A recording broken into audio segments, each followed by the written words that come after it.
Hi everybody, my name is Tom Stewart.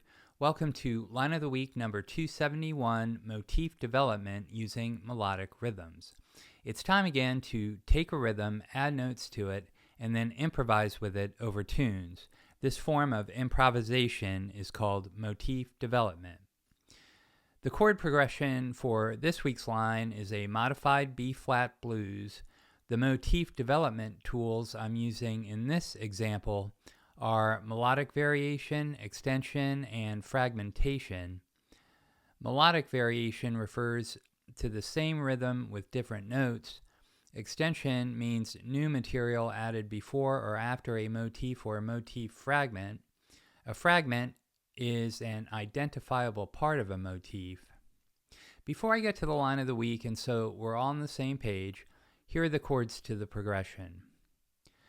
The chords are B flat major, D flat major, B flat major, D flat major, E flat 7 for 2 measures, B flat major, D minor 7, G7, C minor 7, F7, B flat major, D flat major, C minor 7, F7.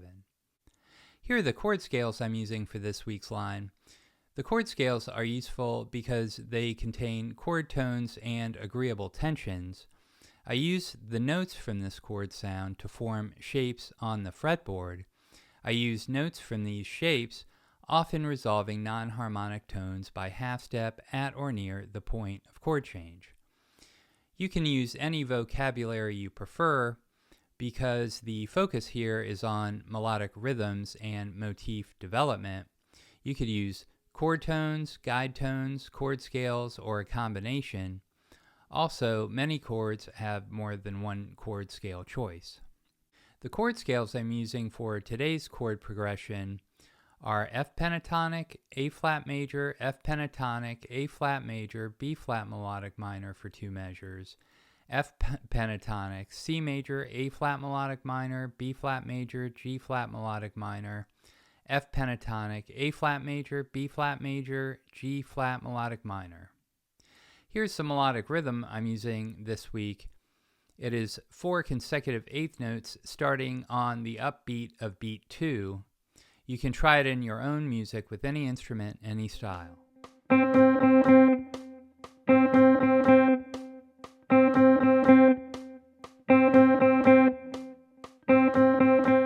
Here's the line of the week with Guitar Pro backing to make sure I'm getting the notes and the rhythm accurate.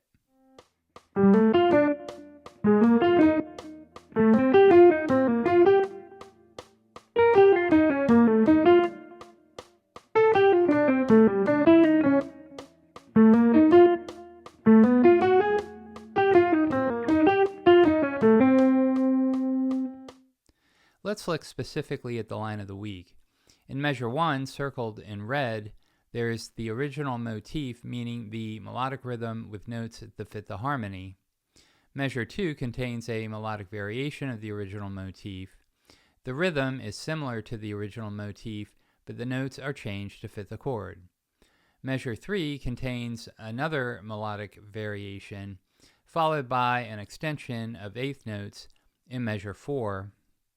Measure 5 begins with a melodic variation of the original motif, followed by an extension. Measure 7 also contains a melodic variation of the original motif, followed by an extension. Measure 9 contains a melodic variation of the original motif. Measure 10 contains a melodic variation followed by an extension of 1 eighth note. Measure 11 contains a melodic variation followed by an extension. Finally, measure 12 contains a melodic variation followed by an extension to end the line. Let me shift gears and ask you to head over to my website, stewartjazz.com, where you will find an instructional video which deals with the fingerstyle shapes I use. All my major, pentatonic, melodic minor, and diminished shapes are included in the video and associated PDF files. The files contain regular notation, tab, left-hand fingering, right-hand fingering, hammer-ons, and pull-offs. The video and files are $10, and your purchase helps to support the channel. So that's all for this week.